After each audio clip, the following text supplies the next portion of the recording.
जय हिंद दोस्तों, स्वागत है एक बार फिर से आप सभी का अपने चैनल HR4U में। तो आज हम डायरेक्ट आपको बात करने वाले हैं। बहुत सारे बच्चे कहते हैं कि सर आप शुरू से नहीं पढ़ाते। बिल्कुल मैं शुरू से पढ़ा रहा हूँ। आप जो होता है ना, आपको वीडियो अलग अलग मिलती है।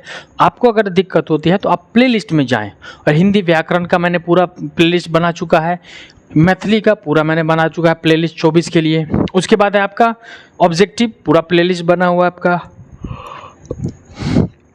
उसके बाद आपका हिंदी बुक 23 के लिए 24 के लिए प्लेलिस्ट बना हुआ। तो आप क्या करेंगे ना, आपको एक एक वीडियो मिलता है तो आपको लगता है कि सर लगातार नहीं पढ़ा था। नहीं मेरे प्यारे बच्चों, आप प्लेलिस्ट में जाएं और प्लेलिस्ट में जा करके पूरा चैप्टर बाय चैप्टर। तो अब मैं जो पढ़ा रहा हूँ मैथिली, हिंदी, व्याकरण, ऑब्जेक्टिव, तो हर दिन तो एक एक वीडियो डालना होगा। ऐसा थोड़ी है कि जब चैप्टर पढ़ाऊँ तो पहले पूरा चैप्टर को ले चलो, ऐसा नहीं होता बच्चों, ठीक है।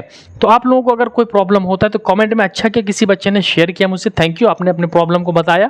तो मैंने आपके प्रॉब्लम का सोल्यूशन भी बताया है कि आप प्लेलिस्ट में जाके पढ़े। सब चीज़ों का मैंने प्लेलिस्ट बना दिया है, ऑब्जेक्टिव का भी प्लेलिस्ट बना दिया है। तो आप प्लेलिस्ट के माध्यम से पढ़ेंगे। हिंदी व्याकरण में पहले से शुरू कर चुका हूँ, तो रिक्वेस्ट है कि आप लोग वहाँ से, भाषा से शुरू किया हूँ तो वहाँ से आप लोग पढ़ना शुरू कर देंगे।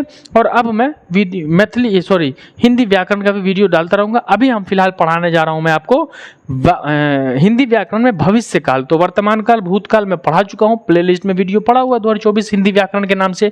वहाँ आप प्लेलिस्ट को खोज करके पढ़ेंगे, ठीक है। और बच्चों, अगर प्लेलिस्ट में आपको मिल गया, आप संतुष्ट हैं, तो हमें कमेंट में बता देंगे कि थैंक यू सर, आपको जो आपके सजेशन किया वो मिल गया, ठीक है। तो चलिए हम अभी आपको पढ़ाते हैं भविष्य काल के बारे में। भूतकाल, वर्तमान काल, भूतकाल में पढ़ा चुका हूँ। इसके बाद धड़ाधड़ अब हिंदी व्याकरण का भी क्लास चलता रहेगा। तो चलिए हम आपको बताते हैं भविष्य, यानी आने वाले समय को हम भविष्य कहते हैं। काल का मतलब हो जाता है समय। सब भविष्य यानी आने वाला, जो हमारे जीवन में होगा, और काल का मतलब समय। तो भविष्य काल किसे कहते हैं? देखिए हिंदी व्याकरण है, इससे आपको पूछा जाता है ऑब्जेक्टिव, तो ये आपको पढ़ना होगा। तो प्लीज प्लेलिस्ट में जाकर के आप पढ़ लेंगे, और मैं फिर डिस्क्रिप्शन में लिंक भी लगा देता हूँ प्रत्येक प्लेलिस्ट का, ठीक है।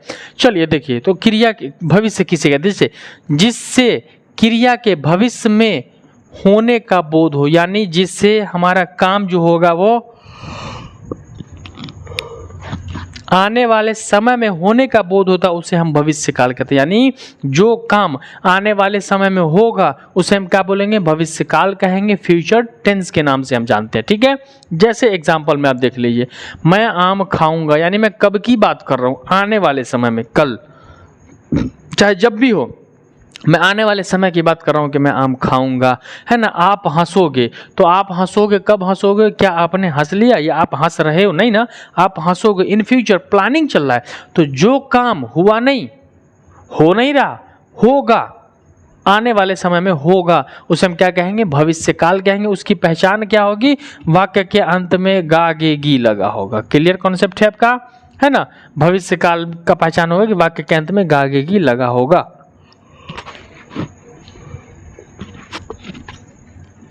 आगे देख लेते हैं, भविष्य काल के दो भेद हैं। भविष्य काल के कितने भेद हैं? दो। वर्तमान काल के भी हैं, भूतकाल के भी। वर्तमान के 3 हैं शायद, हाँ 3 है, और भूत के 6 हैं। तो वो मैं पढ़ा चुका हूँ। आप प्लेलिस्ट से वीडियो निकाल करके और पढ़ेंगे, कमेंट कर देंगे कि सर मुझे मिल गया वीडियो। क्लियर है। अब देखिए भविष्य काल के दो भेद है। पहला सामान्य भविष्य काल, दूसरा है संभाव्य भविष्य काल। तो हम पहले जानेंगे कि सामान्य भविष्य काल किसे कहते हैं, फिर हम आपको बताएंगे कि संभाव्य भविष्य काल किसे कहते हैं। बहुत मजा आएगा आपको पढ़ने में। बस वीडियो में कंटिन्यू बने रहें और अंत तक देख करके ही हटें। ये क्लास है, कोई इंटरटेनमेंट वीडियो है नहीं जो आपको बहुत मजा आएगा ही आएगा। लेकिन हाँ, इतना जरूर कहता हूं मैं कि वो पूरा वीडियो पूरा क्लास लोगे तो आपको जरूर आएगा। देखिए, जिस क्रिया से भविष्य में किसी साधारण कार्य का बोध हो, उसे हम क्या बोलते हैं? सामान्य भविष्य काल। सामान्य का क्या अर्थ हो जाता है बच्चों?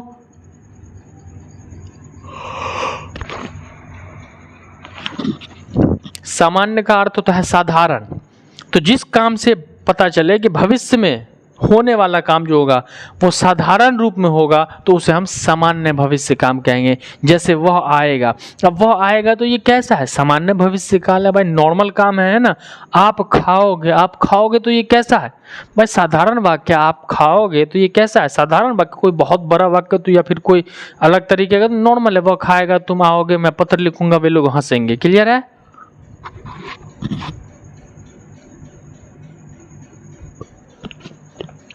दूसरा संभाव्य भविष्य काल। जिससे भविष्य में होने वाले किसी क्रिया की संभावना का बोध हो, यानी ऐसा कोई काम हो जो आने वाले समय में होगा परंतु परफेक्ट न हो, मतलब कि डिफिनिट न हो, होने में संभावना का बोध हो जाए, इसीलिए इसको संभाव्य नाम दिया गया। संभावना यानी कि आपको लगता है कि हो सकता है, पॉसिबिलिटी है ना, तो उसको हम क्या बोलते हैं, संभाव्य भविष्यकाल के नाम से जानते हैं। जैसे अब मैं पूछ रहा हूं आपको, मैं जाऊं, यानी मैं गया तो नहीं, लेकिन भविष्यकाल मतलब आने वाले समय में काम होने की बात हो रही है। संभावना, मैं गया नहीं, जाऊंगा नहीं, मैं जाऊं यानी भविष्य में भविष्य आएगा, आने वाला समय आएगा और उसकी बात मैं कर रहा हूं कि मैं जाऊं, मेरा दोस्त आए, मेरा दोस्त इंटर नहीं किया, अंदर आया नहीं, परंतु मैं पूछ रहा हूं, मैं कह रहा हूं कि मेरा दोस्त अंदर आए, है ना, तो ये आया तो नहीं ना, तो काम कहाँ होगा, भविष्य काल में जाकर के काम होगा।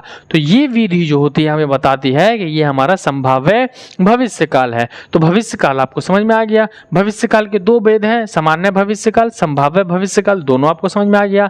नॉर्मल साधारण वाक्य होता है उसका हम सामान्य भविष्य काल कहते हैं, और उसके बाद संभाव्य यानी आने वाले समय में जो काम होगा अर्थात उसके होने में संभावना पाया जाए, परफेक्शन न हो, तो उसको हम क्या कहेंगे, संभाव्य भविष्य काल के नाम से हम उसको जानेंगे। तो कॉन्सेप्ट यहाँ पे क्लियर है, फटाक से आप स्क्रीनशॉट ले लेंगे। और आप यदि इस वीडियो में नए हैं हिंदी व्याकरण में तो प्लीज प्लेलिस्ट में चले जाएंगे, प्लेलिस्ट में आपको पूरा वीडियो मिल जाएगा और कॉन्सेप्ट क्लियर करके आप नोट बना लेंगे, हिंदी व्याकरण बुक अपने कॉपी में नोटबुक में पूरा उतार लेंगे, जो कि एग्जाम में आपको बहुत इंपॉर्टेंट होने वाला है। ठीक है, तो इसको फटाफट स्क्रीनशॉट ले लिए। वीडियो अच्छा लगा तो लाइक कर लेंगे और कॉमेंट में जरूर बताएंगे कि हिंदी व्याकरण की आपकी तैयारी कैसी चल रही है, तो आप हिंदी व्याकरण प्लेलिस्ट से जाकर के जरूर देख लेंगे। ठीक है, तो चलिए दीजिए अपने हसन सर को इजाजत, मिलते हैं अगले क्लास में इसी हंसी खुशी और मस्ती के साथ। जब तक के लिए जय हिंद, वंदे मातरम।